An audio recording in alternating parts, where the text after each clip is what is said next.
Welcome to Tabletop Topics. Hello, how we doing today, guys? I'm your host Jeff. And of course, Jeff. How we doing, guys? Um, all right, Jeff. I got two questions for you. Okay, all right, jumping right into it. All right, let's go. What is a home? Like, what qualifies as a home to you? And also, what does it mean to own a home? What qualifies as a home to me? Well, me being a brand new homeowner, I've been living in this home for a year now, and I've had it built from the ground up, so it's brand new. For me to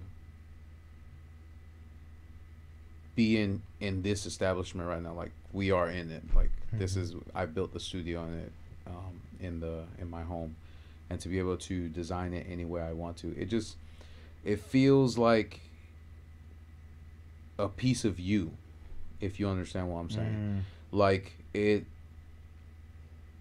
I've Okay. shared I've shared I've roommated with other people, Right. where I paid for a room, where that room was mine and I was able to do it any way I wanted to. But at the end of a contract, what do you have to do? You have to put the room right back to how it was, because they would charge you arm and a leg if you didn't put the house the way it was supposed to, for that next person to come in and rent that room. So to be able to own a home, it's like I've accomplished something great. It's like an extent, like a realization of Exactly. And it's your like hard work. I what feel. I've noticed with people that own homes, like if you were to go to different homes, whether you're by yourself or whether you're with a couple, you're able to design that house, that home, the way you want to, without having restrictions on certain things, or without being told that you can't mess this up or mess that up, or without having inspections as they do Right. when you rent an apartment or a studio or a condo that you don't own, and stuff like that. So, but to own a home is a different experience. It's like you're saying, this is mine. I worked hard for it, and nobody can take it away from me. And the money that you're putting into it, it's not a waste, Right. because people pay monthly for apartments, people pay monthly for duplexes, people pay monthly for studios, and all that stuff like that, and that money goes nowhere. That That's money right. just goes into the pocket of the owner, which that owner does whatever he or she wants with it. Compared to, yeah, I'm paying monthly for this house, but this is my house. Right. Nobody can change anything in my house unless I let them or You- allow them You have to. the final say. So. Exactly, I have That's the final say. facts. So I mean, look at this room. This is a perfect example. You and I built this room from the ground up. They probably took your whole security deposit if they saw. Exactly, but that's what I'm saying. So because usually the walls are white when you move in and all that stuff, and all that stuff like that, and everything that you see around all this nerd stuff, they would have been like, all right, you need to take all this down. You need to paint the walls white. You need to fix the floor. You need to steam clean the carpet. You need to do this. You need to replaster the walls because you drilled holes into it. You need to do all this stuff. But to own a home, it's different, because it's yours, and it's not like by the end of a 1 year or 6 month lease you have to give it back. You have to put everything Or sign a new contract. or sign a new Right. contract, to where they're going to increase the amount that you pay after that 1 year, which is what's going on in today's society. I mean, rising. Housing costs. Of course, and yeah. I all mean, that. people are literally. I got sent to another store last week, and I caught up with some old associates or friends, I would say, and I would ask them, why are you?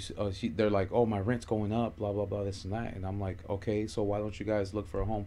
Well, the housing market is expensive right now, so us trying to save is difficult, because now they're raising our rent to $14.53 a month, and then I pulled up my app and said, this is how much I'm paying for my home every single month, and it doesn't change. The price is consistent because I'm locked into a 30-year fixed rate contract.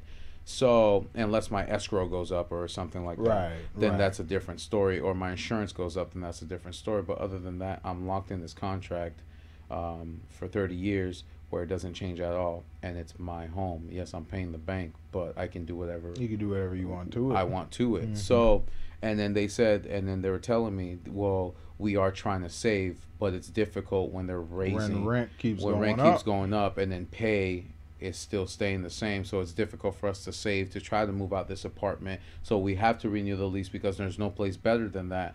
And so it's just the same thing over and over again. So to get back to your question, to own a home is like being able to express who you are through it. When somebody comes to your home, you're like, and you're showing them this is this room and this area and how you want to design this and how you want to design that. It's different. It's beautiful, Right. and you can show your creativity through your home. You can't do that at work or in an apartment. Or an And apartment. even if you try, what do they try to make you do? That's true. Especially if you don't renew your lease, Mm-hmm. they make you get rid of it. So You get rid of it, and you can own dogs and exactly, like cats. I have a American Stanford / pit bull. Mhm. They're banned in every single apartment. Amstaff pit bull. Yeah. Amstaff pit bull, Mhm. but they're banned in every single couple. And he's the nicest dog ever, but because of the stigmatism of pit bulls are they attack and all Right. that stuff, which is not the dog, it's the owner. Mhm. They assume that he's dangerous, Right. but he's like the nicest, softest dog I've ever owned. But he's able to live comfortably here with me. He gets a yard to run around. Exactly. in. He gets a yard to run around in. He has a bed to sleep in. He has food that he can eat, and he can play and all that stuff comfortably without having to worry about sneaking him into this apartment complex or duplex or whatever and then hiding him when somebody comes, or not being able to get him at all. So he's comfortable. He's living comfortably here because I own a home. So there's pros and cons to owning a home. I'm not gonna say that everything owning a home is perfect and fairy tales and rainbows, but there's a lot of advantages of owning a home too. So, but that would be my answer on what does it mean to own a home. Own a home. Yeah, and be able to express who you are or what you want to do. With that being said, And you could also use it as a investment vehicle. of course, yeah. Like if I mean that's up to you too. But that's essentially one of the the pros. right. It's a pro, but the con of it is, in my opinion, is once you have corporations stepping in and taking that role of landlords or property owners. Then that line starts to that's change. when Yeah, it starts to blur. yeah, that's true. All right, so my question is, do you feel that it's easier to build a home or buy a home? Because we're gonna get into the pros and cons of that. But Okay. I just want to hear your thoughts. Well, on that. for me, I literally signed on building a home before the pandemic started. It was a leap year, so I signed February 29 on the dotted line. And when I spoke to the lady before I signed, I asked her, "Is is the price, even if the price of the home goes up, does that mean the price of what I have to pay goes up?" She said, "No, you're locked into the contract." And she kind of gave me the pros, because she's a realtor. She's not going to give you the cons of building a home. She kind of gave me the pro. Yeah, of course. I mean, it's a brand new home. I'm trying to sell. I'm trying to make some bread. Yeah, exactly. I'm not gonna say I wasn't looking at the market. I was looking at the market at certain homes, and of course, most of them were built in the 1950s to the 1980s. So the cost of what I would pay every month for that home would be higher than what I'm paying for this brand new home now. Because when you build a home, when you start paying, especially escrow, insurance, and all that stuff like that, it's cheaper. Right. It is. I can, Because everything's brand new. Brand new. Everything's brand new. Everything was built. and there's not as much maintenance that goes in. It's slim to none. Right. Like refrigerator, piping, all that. It was all built from the ground up. Roofing, which when you get a home with old roofing, it costs more to change it and get it fixed. Or old wood that you have to check to see if there's termites, so you have to pay to get all that checked out. But I've learned that from my experience, because I bought my home 2 years ago, that for me it was cheaper to build than it was to buy, because the market was high. On top of that, I'm not gonna lie, my credit score wasn't high at the time, so they literally said, we're gonna build your home based off $1,000. This was during the The pandemic? No, this was before. This was right before the pandemic. This was before. So, at the beginning of February, I went to the building company, Adams Homes, and built and signed the contract with them.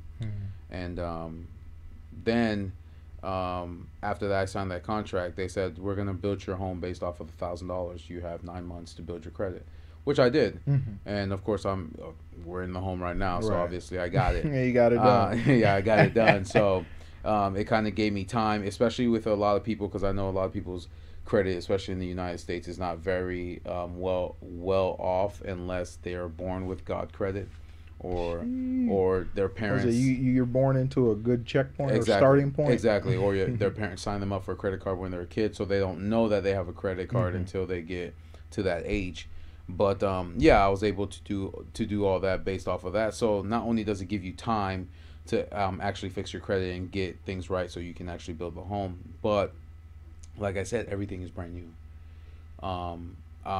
There's slim to none maintenance, and of course I'm keeping up with it so it doesn't get to the point where I have to pay thousands of dollars just to get certain things fixed. Like, I'll check things here and there to make sure they're working. If they're not, then I'll call it in and fix it, because of course there's insurance on the house. Warranty on the house because it's brand new, so you have like a 5-year warranty for the first 5 years. You get a warranty on certain things of the house, like if there's cracks or anything like that, they'll come out and fix it with no issues. So you get all those benefits with owning a brand new house, that you don't get if you were to buy a used house, because those have to be inspected, which and that's up to the previous owner to really keep that up to date. Exactly. And if they want to sell for what they want to sell it for, then of course they have to pay for an inspector, and an inspector can't break through the walls and say there's termites in here. Yeah, I've seen a lot of YouTube house flipping videos. Yeah, where it's the aftermath of buying a house that was flipped, where it usually has issues with plumbing. Yep. Or they'll go into the shower and they do a shoddy job, and it's just more like shortcuts. It's shortcuts, and it's all cosmetics, and like. Once they'll do that what is it, not refinance, once they do like the evaluation of the cost of the house, like they'll sell the house for like a really crazy price, and the people that move in, they're using the house, and then 2-3 months later everything the shower upstairs leaking, and then they'll call a repairman, and he'll record himself repairing the shower, and he'll see like old rotted wood that was covered up with like this weird rubber waterproof ceiling, and then shortcuts. They just yeah. So and that's what it is. And like I said, there's always cons to having a brand new home too. Like I said, I'm not gonna pretend that it's all pros, but I thought about it, and she literally said you can back out whenever you want. She's like, even if we built the entire house, the day before signing, you can back out if you want. You still had, and that's what I liked about it. Plan. Exactly, that's what I liked about it. She's like, it doesn't matter. You sign this contract, yes, but you're not obligated to abide by the contract. You can literally choose to opt out the day that you're supposed to sign, or the day that you're supposed to close, if you feel like everything is not up to par or whatever. If you feel like the contract has been changed or anything like that, you don't have to sign this contract, because you don't have to stay in this contract because you signed it at the beginning. And I said, okay, that's fine. So of course, went through the 9 months, took care of what I needed to take care of, got my credit up, did the closing costs, got into the home, and then like you said, the first day, and as the months are going by, what was I doing? I was literally buying things to fix the house, paint, changing the light switches, the chandeliers, adding this, adding that. We're now working on a fireplace. We built the game room that's now a studio now, added all the photos, painted the walls. I mean, you see what I'm saying? So as I was building my credit and buying these things for them, I'm like, yeah, I'm ready to move in. I'm 100% sure that I want this home. I want this home. So, but for me, I don't know how it is now, because Well, honestly, I think you got lucky. It was a leap year. Yeah, it was a leap year. You just did it at the right time. Perfect. Like, you missed, like, Jeff, literally, the supply chain crunch, the insane rising home values, everyone moving out of the city, Yep. moving into more rural, suburban areas Mhm. because of lockdown and because a lot of these restrictions that didn't allow them the freedom that they wanted. But that was the crazy thing too, and literally I signed February 29th because I still have the paperwork sitting in my lock case. February 29th, I signed. 2 weeks into March, the pandemic just blows up.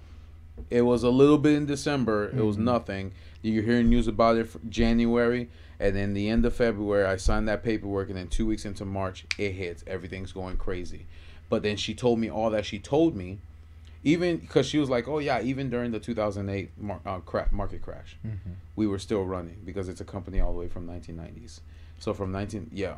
Right, because I've seen, like, when you were kind of going through the process, I saw like older previous models, and they completely changed they Exactly. completely modernized their style, the way they build their homes. Exactly. So, That's what I was saying. So it's like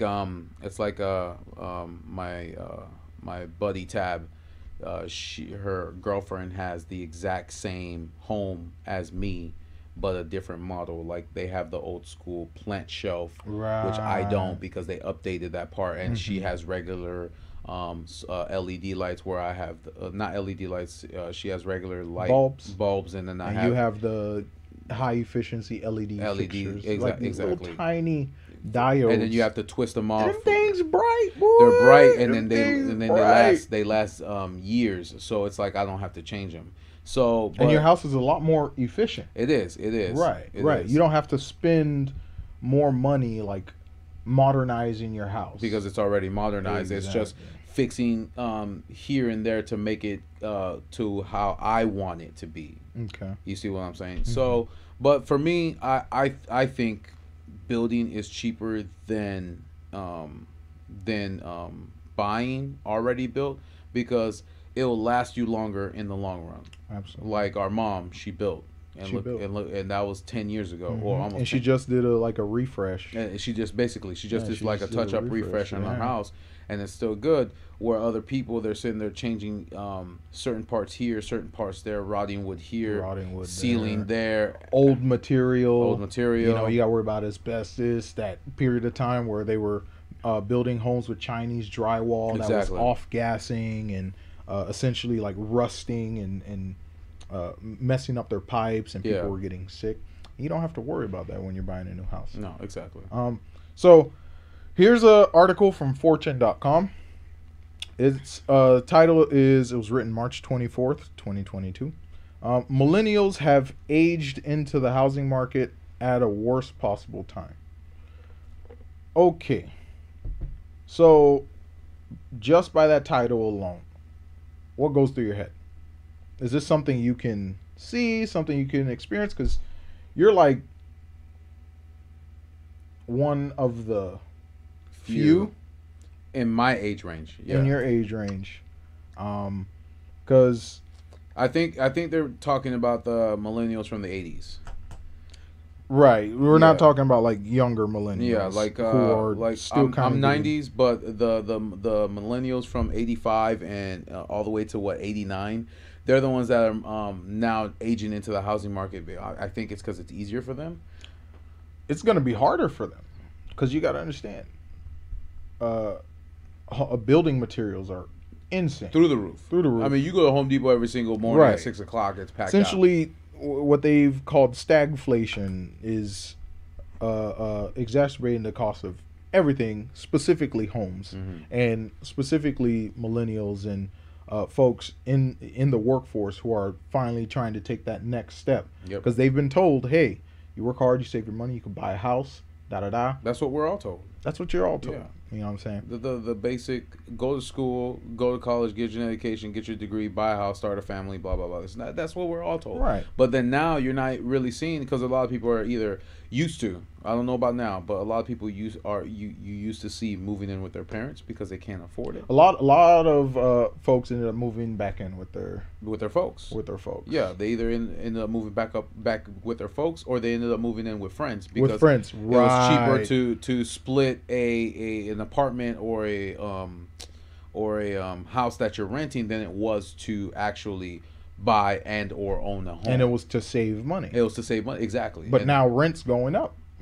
Yeah, that's the thing. See, I was lucky. I'm not gonna lie, because I moved in while they were building the house. I moved out of the duplex that I lived in, and then I moved in with my mom for a year. Mm-hmm. And then in that year, it helped me save. And on top of saving, I also was able to buy things for the house before I got into the house. The refrigerator, the stove, like I said, the lamps, all that stuff like that. I was able to do that because she was generous enough to let me live there for the 9 months while my house was being built.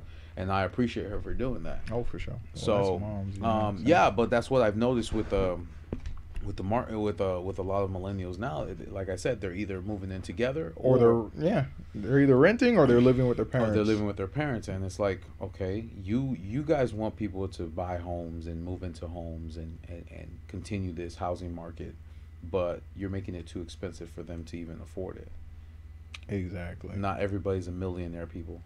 Not everybody can just buy homes on the spot or do what they want to do when they want to do. But this will also get into what we're gonna discuss later, which is the corporate landlords. Yep, that's true. So going into this article, it says millennials are ready to become homeowners, but the demographic has aged into the market at the worst possible time. By virtue of sheer numbers, millennials are defining the trends of today's housing market. The age group now accounts for 43% of all home buyers so far in 2022, according to a new report by the National Association of Realtors. There are now more millennials, defined by the NAR as being born between 1980 and 1998, buying homes than any other generation, and their share of home buying market is only growing, up from 37% last year. Older millennials born before 1989 make up a larger share of new homeowners than younger members of their cohort. These older home buyers appear to have utilized opportunities afforded to them by the last 2 pandemic years to save money and enter the housing market. There you go. Some young adults have used the pandemic to their financial advantage by paying down debt and cutting the cost of rent by moving in with family.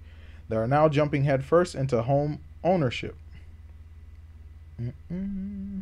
So it's saying anybody before 1989 is buying homes.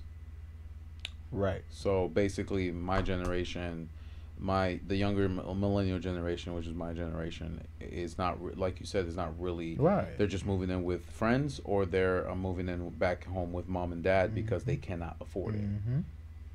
That's crazy. But as millennials begin to contemplate taking the leap into home ownership, they are also confronted with one of the most competitive, expensive, and unforgiving housing markets of recent times.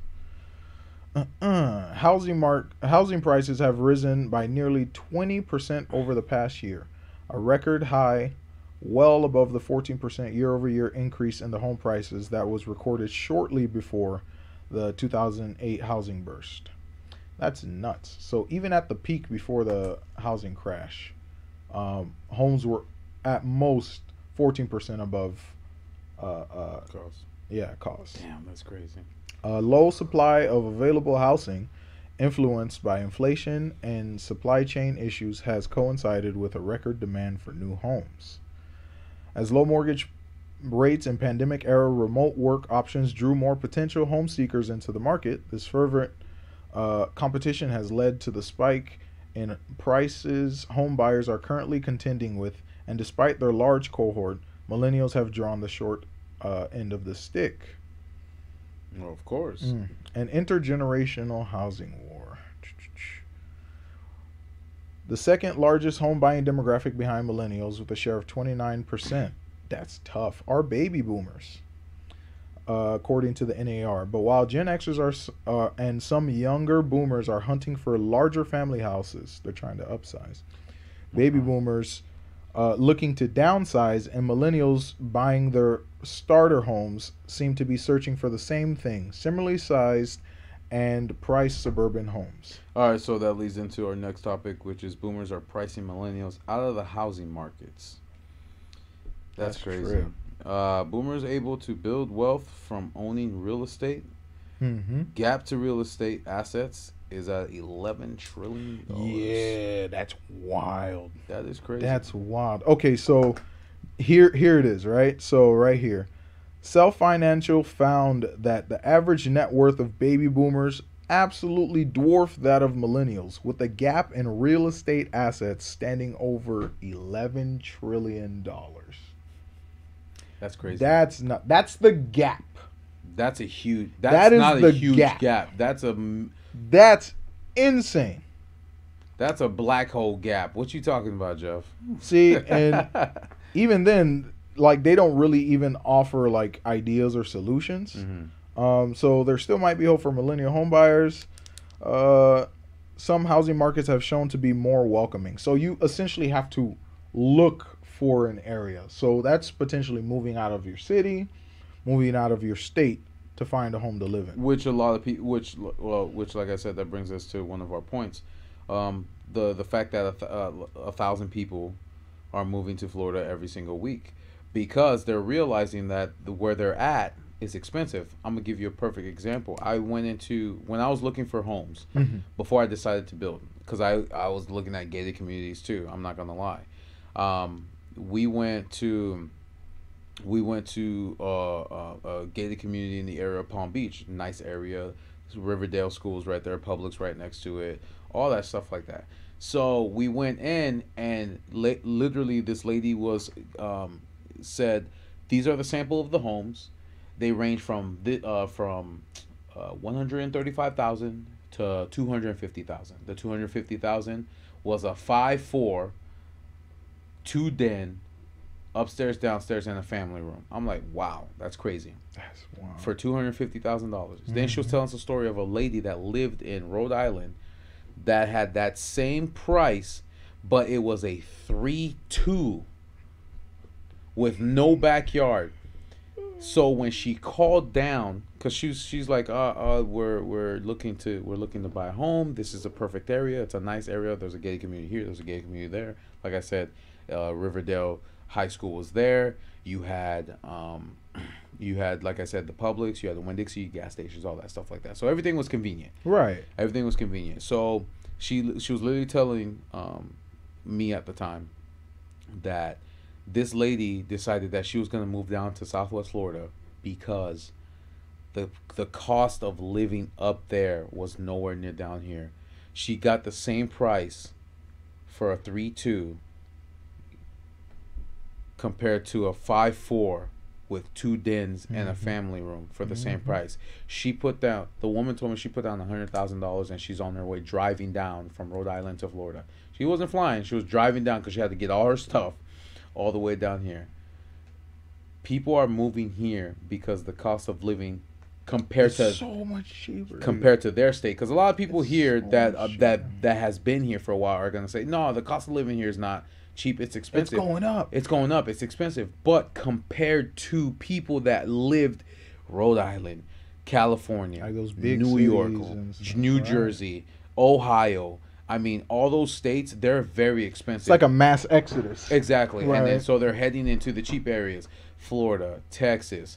Especially, boy, Texas, man, bro. You get a whole, like, 5-4, 2-story, like, for, what, 305K, 400K. Even Georgia. People are moving to Georgia, too. People are moving to, if they like, way more rural areas. Yes, exactly. Right. And that's the thing. And that's why when we Googled this the other day, I'm like 1,000 people a week. That's why they are building so much. Even if the materials are expensive and they're paying $300,000 for, let's say, a 3-2 on a quarter or half acre, it's still cheaper than paying a 3-2 for $500,000 to $600,000 in the state that they were living in. Right. And that's why they're moving down here, which is crazy. See, now, do you feel that okay, so people are moving down here. Yep. It's a younger demographic. By the droves. And yeah, it is because everything down here is brand new. Yeah, that's why I always tell people. I'm like, why do you want to move into an already developed city? Exactly. Right? Right, okay, convenience, right? Of course. But depending on how you want to view a house, which is why I asked you, what is a home to you? Could it be an investment vehicle, or is it something like a place you want to live? It can be both. It just depends on what you want. What you want and where you move. Exactly. You know what I'm saying? Like, if you're moving to, like, prime example, let's look at Lehigh, right? Lehigh and Lee County. So Lehigh and Cape Coral have been popping off. They're booming right now. Booming. So median sale price of a home is $315,000 in Lehigh Acres, and that's up 38.8%. That's still cheaper than buying that same home in Ohio, or like I said, Rhode Island or anywhere like that. So it's like, so let's say you're buying a home as an investment vehicle. Why would you go somewhere that's already developed, pay a crap ton of money with no future in whether the value of that home is going to go? It's going to go up. Compared to here, where the housing market is not a bubble. It's not a bubble. It's fresh. Yeah. We've added 100,000 residents over the past 10 years, and that's projected to double within the next 5. You're getting all this new development. Everything brand new. Two Amazon warehouses. It's crazy. Everything. Like, Galaxy you're Golf. literally getting everything brand new, and it's tailored to your demographic, because the most people moving here are your age. Yep. Like, so they know what they're looking for, and they know what they're gonna want. Like you said, the boomers are already here. They're retired. They're all this and they're all that. But what like you said, everything is brand new, and they're building it for the young demographic, from ages 22 to 35. Right. You see what I'm saying? So it's like, what? Then there's so much land and space, and like I said, the cost of living, if they were to come from a different state down to Florida, not talking about Floridians that were born and raised, which is rare to find nowadays. Like, people are always asking me, where are you from? I was born and raised here. Really? There's not really any of you guys left here, because most of them left Florida. And now there's which is wild to me. Like, bro, you ain't got no state tax. I mean, like, bro, Florida, as much as they want to say it's like a super strict red state, like, people just mind their business. You are able to, pursue whatever you want to do, and you don't have to worry. Like, you go to specific states and then worry about what you wear or how you look, right? Or they will literally like tax the hell out of you because of the type of home you own, exactly, or something like that. But also going back to what you said about like people are moving out of more expensive areas. It was like Miami. I went on what was it, Zillow or Redfin, and I was just kind of like being nosy, so I'm just kind of looking around, like looking at home prices, and I go all the way to California, right? Be in mind, like, this isn't like a high density area. There's like nothing. When I tell you, it was like, it wasn't even like a nice suburb. It looked like shit. It was run down. It looked like shit. When you showed me. And it was a 1 bed, 1 bath. And when I tell you, this house wasn't even occupied. It was garbage. It was run down. There's vines and trees all over the place. I mean, like, windows are old, doors are old. Someone hasn't lived in there in like 30 years. And their asking price for that was like $980,000. They can eat my ass. Excuse my language. $980,000. That's ridiculous. Now, imagine if that person had $980,000 and they came down to... You could buy 2 houses, or you could buy multifamily units. And they came down to Florida. Imagine if they came down to Florida. Bro, how many homes are they going to have? You'd be living in the Cape. You'd be living on maybe Sanibel. But that's what I'm saying. It's cheaper. It's cheaper here, regardless, compared to California. Okay, now here's what I'm afraid of, right? And this is we're gonna be getting into like corporate landlords. Okay. And you know how, was it earlier this year or was it later last year where they exposed Zillow for buying up properties to manipulate the It was earlier this year. It was earlier this year? I believe it was January, because I remember you talking about it. Yeah, they had a whole scheme, which is why under the table. When I try to go into Zillow and try to claim this home, because they keep putting that I'm on a 1/4 acre when I'm not. It's more than just a 1/4 acre. It says not able to. They'll like mess with the information. I can't touch the information at all. Right. I'll claim the home on the listings, but I can't touch the information at all because they completely lock that down. They say it's not available right now. So they already messed with it.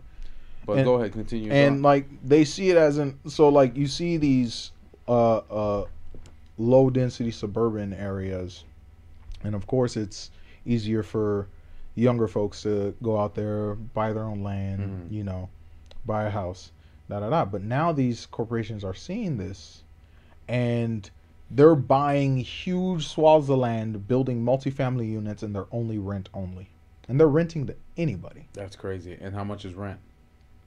What? It's over what, 2K? It's over 2K, and if you're lucky, you're looking at 1,700. I just threw up a little bit. Yeah, you're looking at 1,700. That's twice as much as what I pay for my house. Bro, I remember when we first moved to Lehigh, rent was like $800, bro. $500 to $800, bro. Yep. That's nuts. Back in 07? So what is the future gonna look like with that? Because these corporations, these hedge funds, have the money to just go in and buy a chunk of land, right? Build a whole bunch of homes, which, like you said, you don't even own, because you're paying HOAs. You don't even own the land that you're on. You only own the house. You're talking about high density, so low rise, high density communities, basically. Like what was the example? Timber Creek. Yes, where which Timber Creek. So Southern Life. Yeah. So there's this YouTube channel called Southern Life. Shout out to Southern Life. Shout out to Southern Life. They make really good videos. They kind of show you real life. They're not like he doesn't bullshit you. He doesn't bullshit because he goes live and then he'll drive around. Because he comes from like a real estate family. Exactly. You know, so he understands how things work, and he shows you the reality of what they're selling you. And it's not just the home, it's the community, it's the environment, it's the area. And after you're done explaining Southern Life, I'll give you an example of a vendor that I was talking to that lives go ahead. Oh, you want me to go? Okay. But yeah, but check him out on YouTube, Southern Life. He makes really good videos. They're travel vloggers. He comes from a real estate family, and he kind of shows you the realistic reality of what it means to live in a gated community. In a gated community, what it means to live in a suburb, high density areas, what to expect from your community before buying a house, like where to buy land and invest land, how to find the cheapest lands, what are the best markets to buy land. Exactly. And but for sure, check him out. But go ahead. No, okay. So I have a vendor. Who comes in. He works for Snyder's. And I was kind of explaining how I watched the Southern Life video, and he was kind of showing the high density areas where you don't. Timber Creek. Yeah, Timber Creek, where he was visiting, and he's like, "Yeah, me and my brother live in a gated community too." And then he's like, "Yeah, it's safe and it's this and that." And I said, "I understand, but you're in a gated community that already gentrifies you in specific areas." Right, they segregate you in like this is where all the duplexes are. Here are the because this is what you can afford. Units. Here are the 5/1s. You know, here are the mansions. Exactly. You know, and it's all on these little sliver plots of land that you don't own. That you pay. So you can own the house, but you will never own the land. The land that it's on, because they take care of the land. They own the land. That's why they buy the land. You only buy the home that they bought the land on, but you're paying them for not just the land, but the home too. Right. So they're making their money. So once you're done paying for the home, if that ever happens, once you're done paying for the home, you still don't own the land. Exactly. You're still going to be paying the agent. Compared to me, which I live on a half acre, the land is mine. You can do whatever you want. I can do whatever I want. You can dig a hole. You can put a fence. I can pool, whatever you want. If whatever that's the thing, and that's why not only did I look for land, but I wanted to build the home, and being able to do that gave me free range over everything. There's no HOA fee. There's no nothing. I can do whatever I want. And it doesn't look like a freaking dystopian. Like, it looks like something you'd see from Black Mirror, because all the homes are uniform. How did Southern Life explain it? It just looked like a desert. Like there were no trees, because they cleared all the trees and they only planted like these young baby palm trees. So above the houses, it's just clear sky. You can't even see the horizon. So you don't know. So you're walking through this community. You don't even know where north, south, east, or west is unless you have like GPS on. Yeah. You know what I'm saying? All the houses are uniform, so they're gray, gray on gray. So it's like a light gray paint coating and then like a dark gray roof. And it just looks so desolate. And it's like, I get it. We need homes. Yeah. People want to feel safe. There's a housing crisis. But like you said, what are people paying for? Didn't you say it was safety? They're paying for safety. Because I'm not going to say that's convenience. Yeah. That's not. Because you're not near anything. No. Right now you're not. Right now you're not. Because like I said earlier, everything's going to be new. But like, you're paying for convenience, but you don't really own anything. Like, it doesn't feel like you're home. Yeah. Because like, I go to oh, hey, come visit me at my house. Oh, wow, this is literally my house. You just live here. You know? So it's like, it kind of takes that sense of freedom. Yeah. Because when I come here, right, it doesn't. That's what it is. Because it's like an aspect of freedom. Like, yeah. Because when I come here, it doesn't feel like I'm here to sleep. I pay bills and I go to work. Right. But when I look at these gated communities, and no offense to anybody that does live in gated communities, but when I look at these gated communities, it's like, it feels like a prison where you just go, you leave it, you go to work, you do whatever you need to do, you go back and you sleep, and then you repeat the cycle over and over again. Yeah. It does. Because you can't make noise. Nope. You can't park your car here on the sidewalk. You can't do this. There's just so many rules. To it. There's so many rules. Noise ordinance. If you're too loud, then they're gonna. I mean, it's like, bruh, it's supposed to be a community, man. But everyone, it's like, you go outside and everyone's in their house because no one has a yard. Yep. So you can't do shit outside. And nobody really says hi to each other unless they're passing by in the car and you just happen to be outside. All the grass, all the yards are already equipped with sprinkler systems, so you don't even have to worry about taking care of your grass because it's not your land. Mm-hmm. The only thing you take care of is the house. And if you were to get solar panels or anything on your roof, it has to be approved by them first, and then it cannot be in the front of the house because it takes value away from the house. It has to be on the back of the house, and that's if you get sunlight on the back of the house. And then you have these low density low rise, so these low rise high density developments, which I started seeing popping up in this area a lot, because especially like because the way Lehigh was parceled, there were some areas where it was just like, well, there's no outlet to this piece of land, and the streets kind of cover it, so we can't section it for single family homes. Yeah. So they, what do they call it? They re something.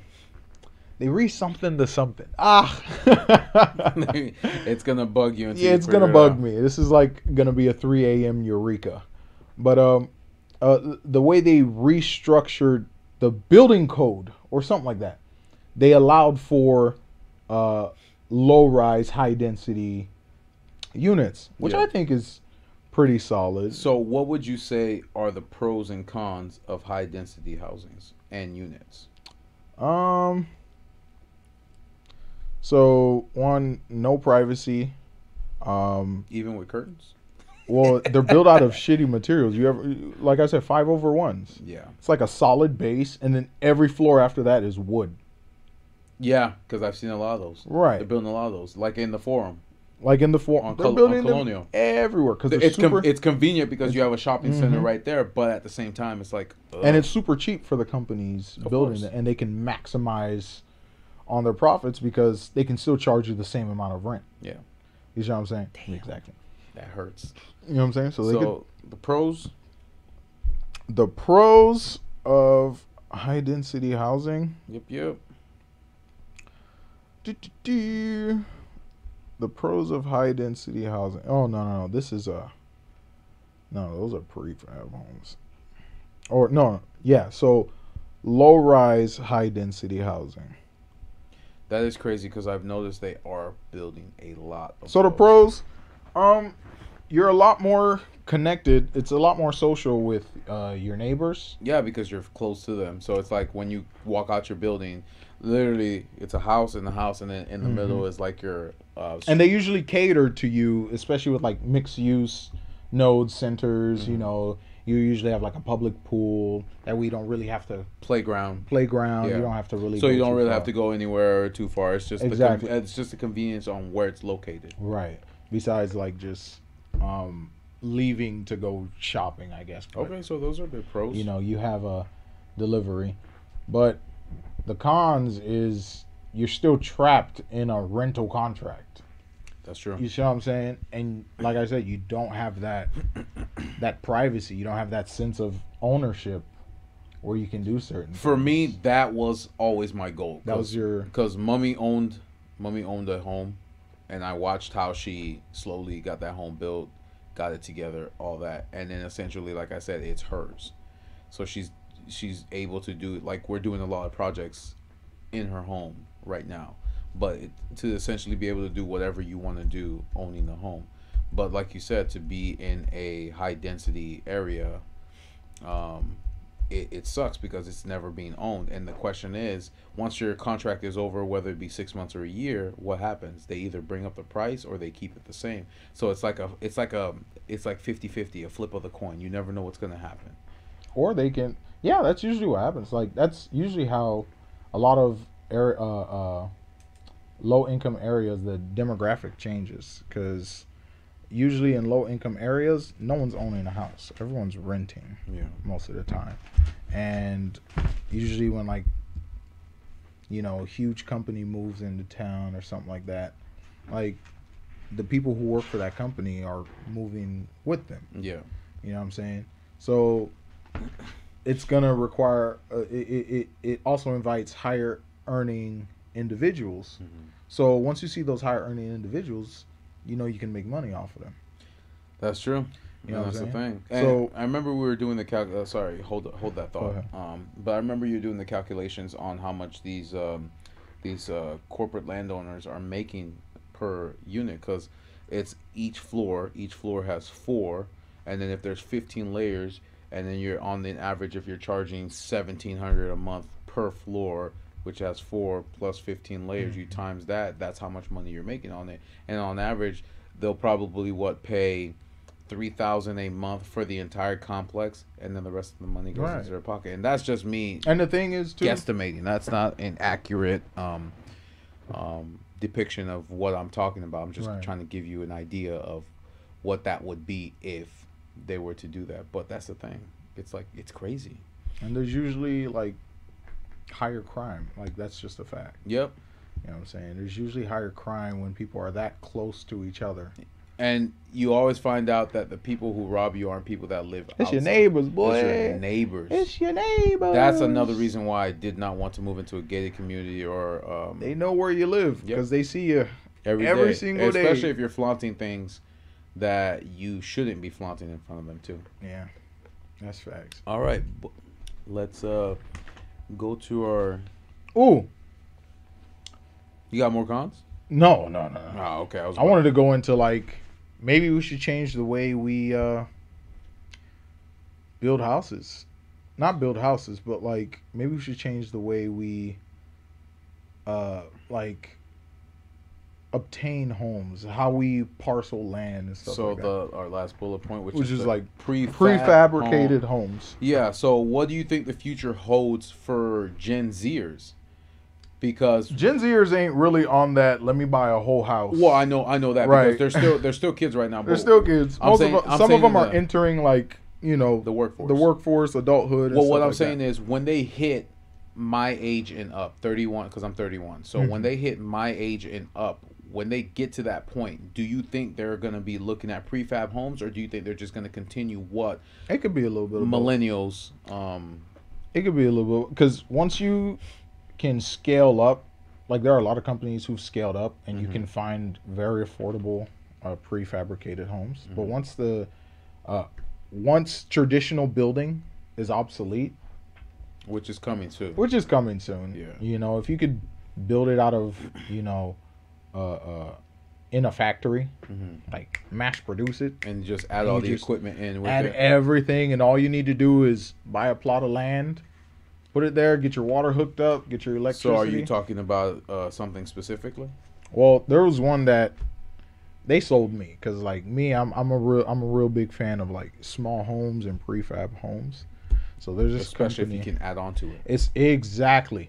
And one thing that I've seen, you've probably, maybe other companies have this feature, but there's this company called Boxable, and not only do they sell, I was gonna say smell.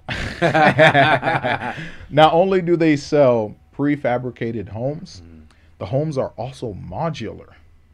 So you can buy a single unit, which is 375 square feet, for about 50. 50,000. And it comes with all that? Comes with a full size kitchen, fridge, sink with a view, oven, dishwasher, micro. It comes with The essentials. everything, the appliances, everything. You just have to add the And bed. that's included in the cost. So Wow. 50,000 with everything included in the cost. So you get a fridge, sink with a view, oven, dishwasher, microwave with cabinets. The bathroom, deep shower tub, vessel sink, large counter, backlit mirror, sliding glass barn door.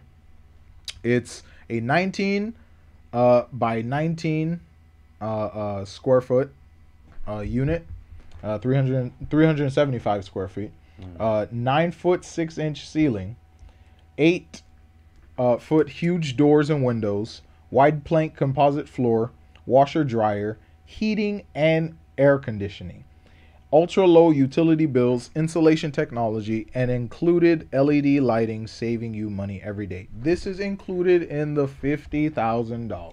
And that's crazy because if you think about it, that's bigger than a studio apartment. And on top of that, it's yours to own. It's yours to and own. it all depends on where you want to live and or move. You can move into it. And here's the kicker.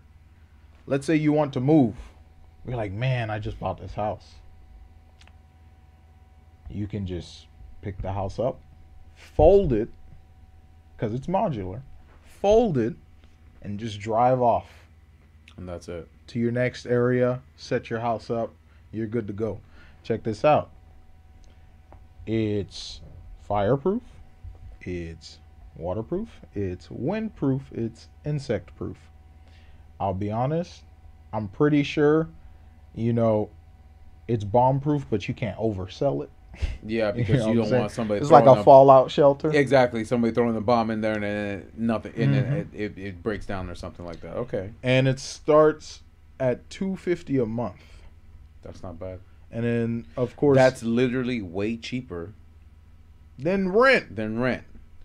Even if you add the electricity, We're not even talking about mortgages. What I'm saying, Rent. even if you connect the electricity and plumbing and piping to it, that's still way cheaper than anything. And that's just a boxable. That's not even adding more to it. That's just it itself. So the first unit is called the Casita, which is the one I just described to you. And as you can see, they'll deliver it to you. That's included in the cost. They'll deliver it to you. They'll set it up for you. Or you can set it up yourself. And then you just have to call the electric company. And you just have to, And then you have to call the water company. water to hook up the company water. hook you up. Or if you got well water, even better. Yeah. You know what I'm saying? And they take care of you. But the thing that I like about it is, okay, so I buy a boxable, right? And then I'm going through my life. I want to start a family, right? Well, instead of buying a bigger house, I could buy more units. Or I could buy different styles of the units. But every unit is compatible with each other. So you can connect it. So I can connect them and then add an extended hallway, add a second story, add a second floor. Like, You can build up, or you can build to the side. it's literally, It all depends on what you want. You could have one long unit, like one huge wide living space, or you could have multiple floors. Okay. You know what I'm saying? Where that comes into play. So would you say prefab homes are the future?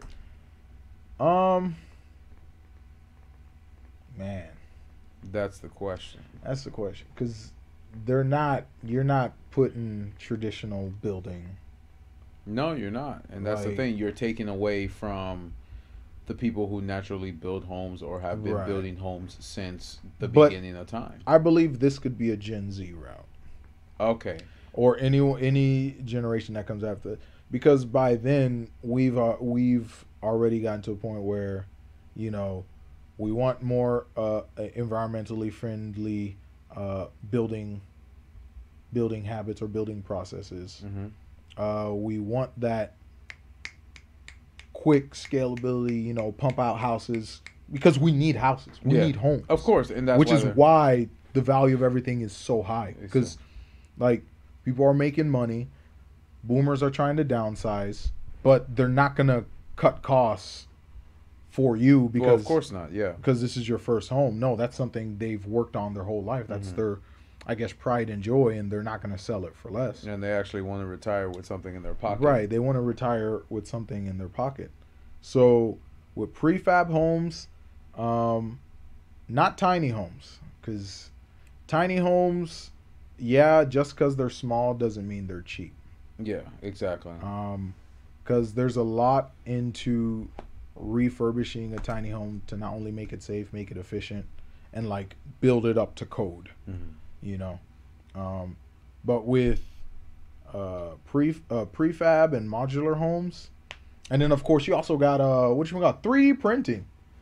Yeah, that's true. Yeah, I've seen that. I've seen that machine. printing. I've seen that machine that can actually build you a home. But granted, it's still more expensive than traditional. Of course, and that's why Right. they're trying to find a cost-efficient way to use less wood, cement, materials, all that stuff like that, fiberglass, anything that they need to build a home, and trying to find an efficient way to do it. Yeah, think outside the box. That's the thing. Like everyone wants to go the traditional route, but like even in down on Mom's Street, I saw a lot for sale, and they're building a prefab home. It's literally, it looks like super futuristic, and it has a viewing deck on the roof of the house. Oh wow, that's nice. Yeah, it's so cool. So it's like a flat top house. It looks like a box, but like the way they designed it, it's so cool, and it has a viewing deck. Especially if you don't have like a big yard, you still have that privacy up there,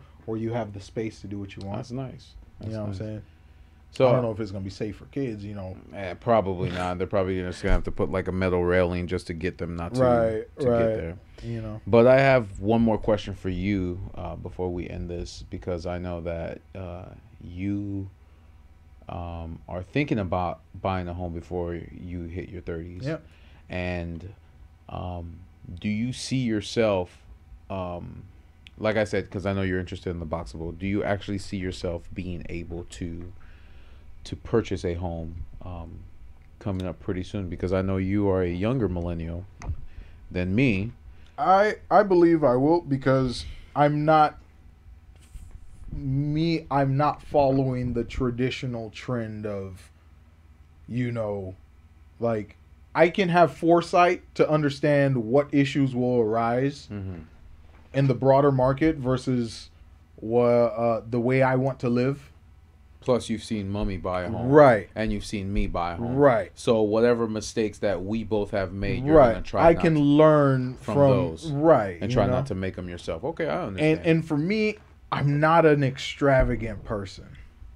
You see what I'm saying? I'm not saying I'm a minimalist, but I can make do with a boxable, and then when I decide I want a bigger home, I'll just buy another boxable and expand that, and I can still own my land. The only issue I need to worry about is land scarcity. But come on, we live in the U.S. Is land really scarce? No. Okay then.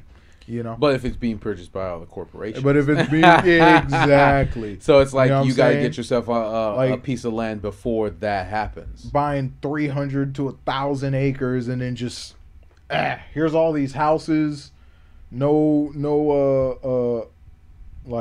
stores, no nothing. Like here, that's disgusting. And then pay rent for the rest of your life.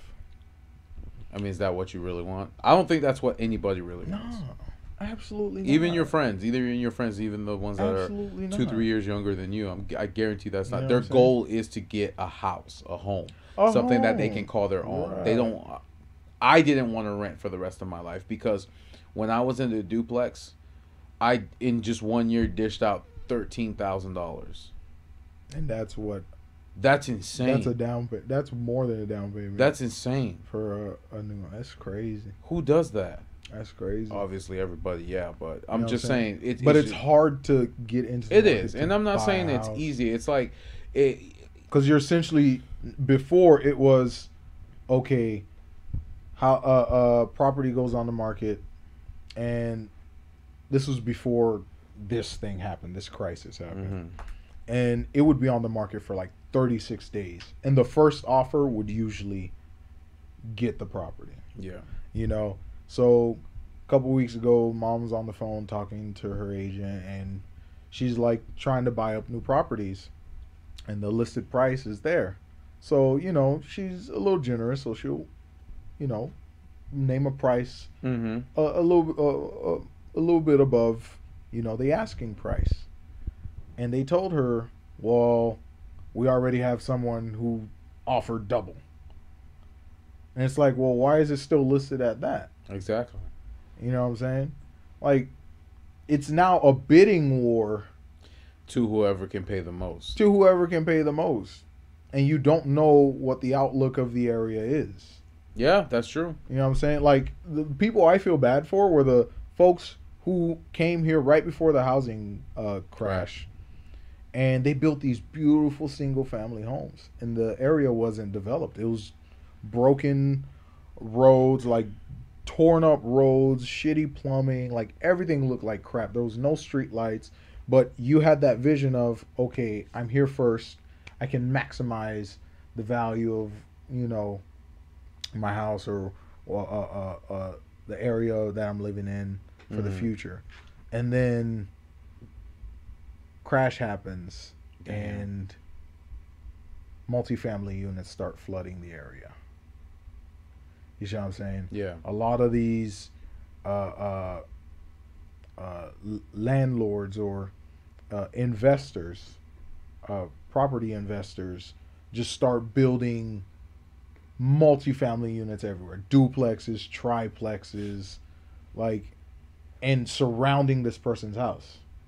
So not only you're building these multifamily units, you're letting anybody move in because you're just trying to make the money. You don't care Yeah, if they're if they're criminals, anything, anything, degenerates, whatever you want to call whatever. So now they're flooding the area, crime's going up, and you just built your beautiful single family home. Damn.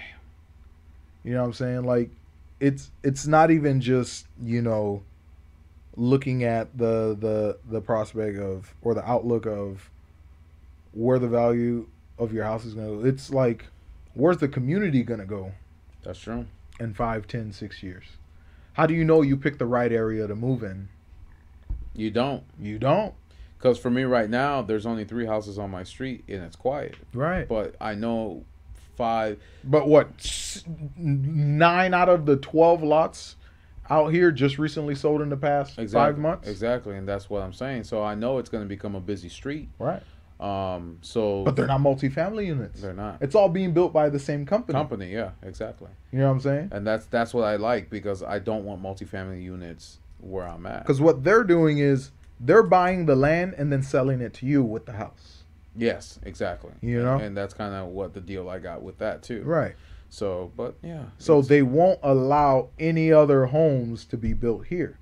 They want that uniformity or the consistency. The consistency, not uniformity, because not every house looks the same. No, yeah, Because exactly. someone can build the same model As of your my house, home, but different color. But different color scheme, different, like, you could add like gates, you could add shutters, Whatever you could, want. Yeah, switch up the driveway, you could switch up the door, like window styling. Mm-hmm. Like, it's the same floor plan, but a completely different, like, style, I guess. Layout. Right. Yeah. You know? So when it comes to that, I know, like, of course there are going to be humps and bumps. You know what I'm saying? Nothing is as easy as what you plan out for. But I know what I want when I go buy a house. Mm-hmm. I know what to expect when I'm going into the market.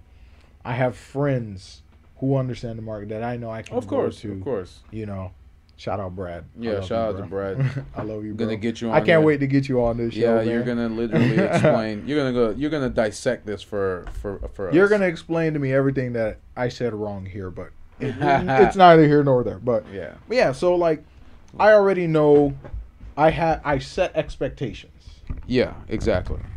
You know what I'm saying? I set my expectations not too high, but not too low because I know what I'm capable of obtaining.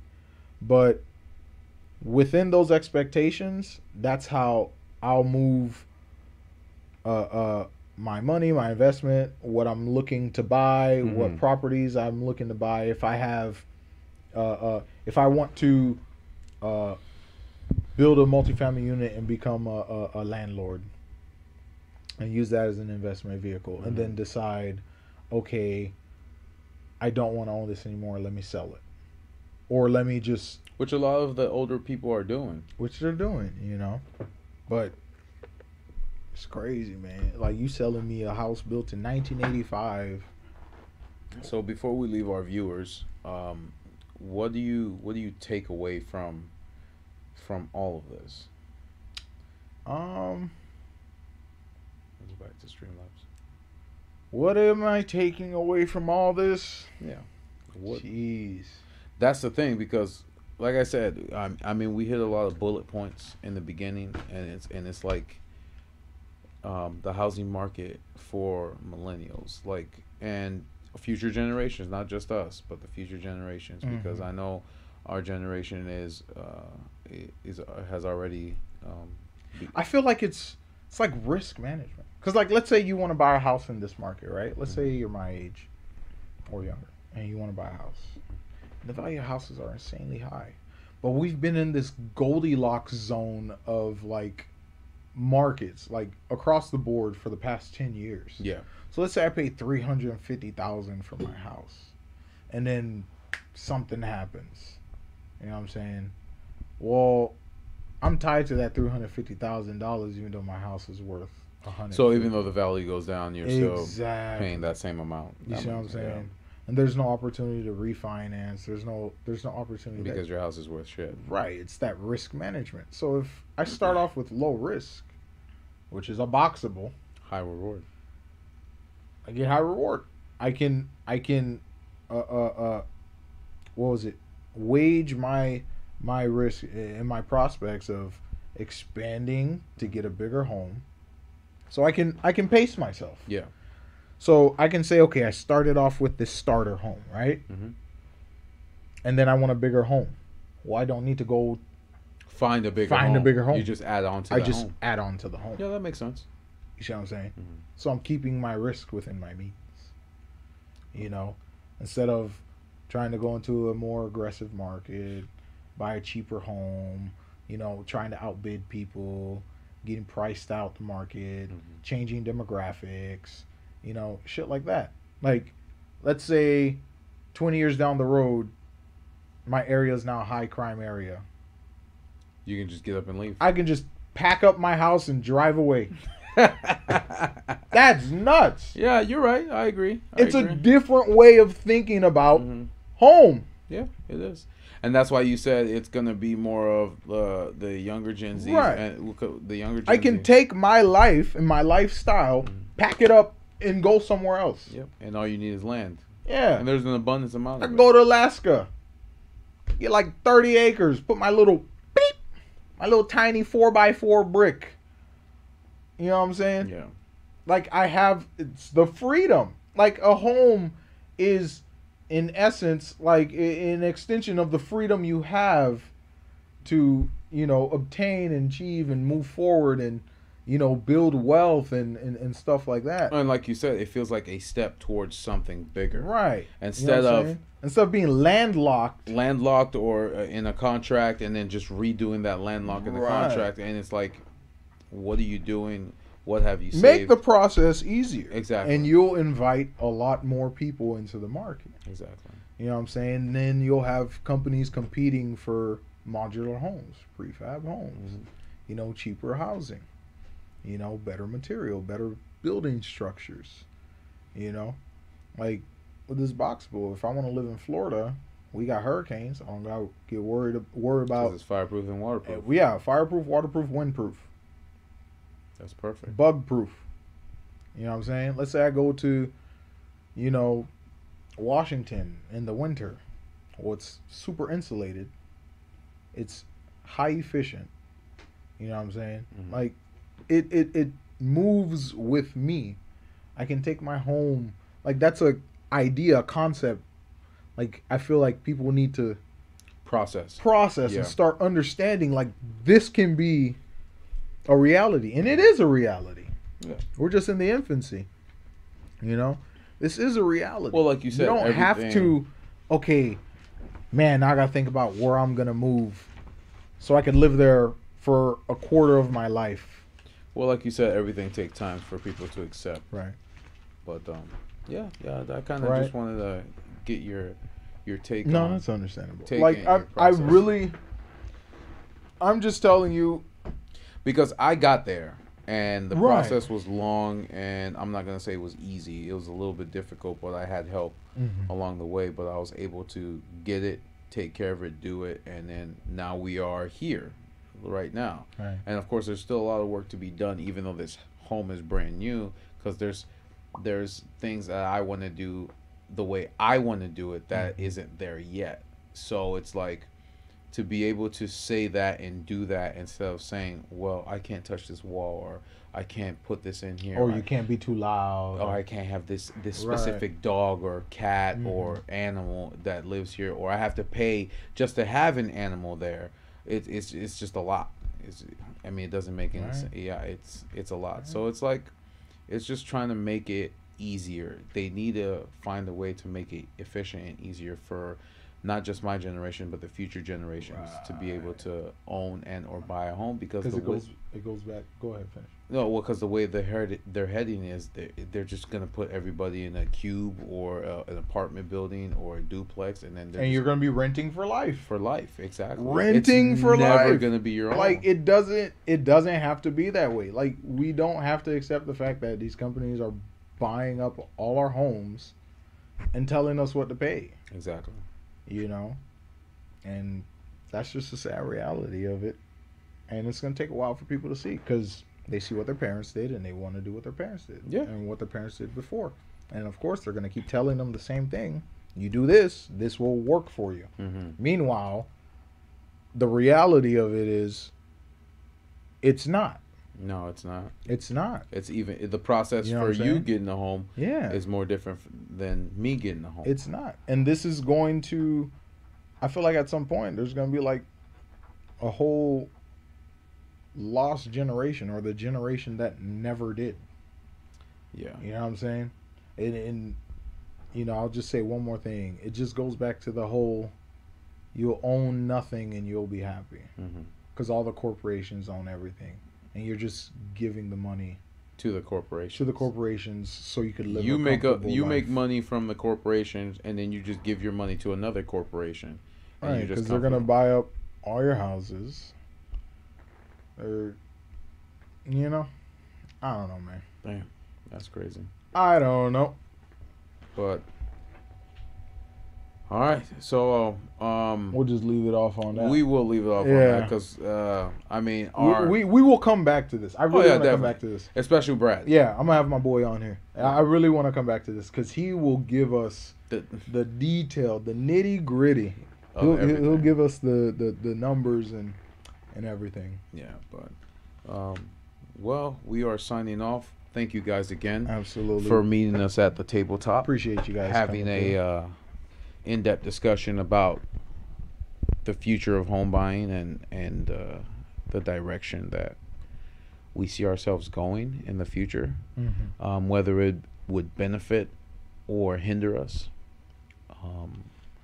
But I appreciate you joining. We just got to think about downsizing, bro. Exactly, and I think that's what it is. We That's just what got to it work is. on that. We want But- too much.